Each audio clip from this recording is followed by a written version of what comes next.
सबको यही टेंशन है और सबको यही जानना है कि आखिरकार नया लेबर कानून आने के बाद कितनी सैलरी आपकी बढ़ने वाली है। प्राइवेट कंपनियों ने बता दिया है कि अगले साल का अनुमान क्या रहने वाला है, यानी कि 2026 में। नमस्कार, आप देख रहे हैं न्यूज़ 18 का डिजिटल प्लेटफॉर्म। मैं हूं आपके साथ श्रुति श्रीवास्तव। प्राइवेट कंपनियों के लिए देश में नया लेबर कोड यानी कि श्रम कानून लागू हो चुका है। इसके बाद से ही लोग कयास लगा रहे हैं कि अब कंपनियां कितनी सैलरी बढ़ाएंगी। कुछ रिपोर्ट में तो यहां तक कहा गया है कि इससे कंपनियों की लागत बढ़ जाएगी और वे सैलरी इंक्रीमेंट में कोताही बरतेंगी।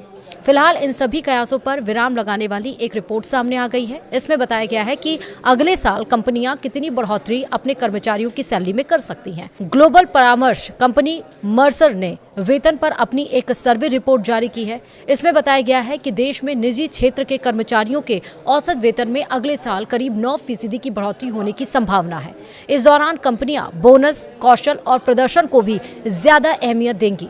रिपोर्ट के मुताबिक कंपनियां अब वेतन और लाभ की ऐसी व्यवस्था बना रही हैं जिसमें कर्मचारी को सिर्फ पैसा ही नहीं बल्कि करियर में आगे बढ़ने और बेहतर कामकाजी अनुभव भी मिले। रिपोर्ट कहती है कि वेतन बढ़ोतरी के फैसले में कर्मचारी का व्यक्तिगत प्रदर्शन, महंगाई का असर और नौकरी बाजार में कंपनी की प्रतिस्पर्धी स्थिति जैसी प्रमुख कारक अहम भूमिका निभा रहे हैं।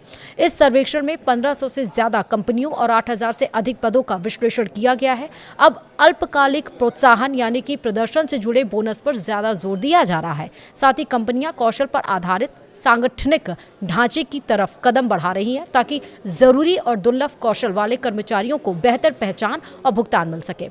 वहीं मर्सर की सलाहकार प्रमुख यानी कि भारत मालती के एस ने कहा है कि सर्वेक्षण से पता चलता है कि भारत में कंपनियां लागत दबाव और अच्छी प्रतिभाओं को बनाए रखने के बीच वेतन वृद्धि की योजना पर टिकी रहेंगी। क्षेत्रवार देखें तो साल 2026 में सर्वाधिक वेतन वृद्धि उच्च प्रौद्योगिकी वाले क्षेत्रों और वाहन उद्योग में होने की उम्मीद है। इस दौरान उच्च प्रौद्योगिकी क्षेत्र में वेतन 9.3% बढ़ने की संभावना है, जबकि वाहन उद्योग का वेतन 9.5% बढ़ सकता है।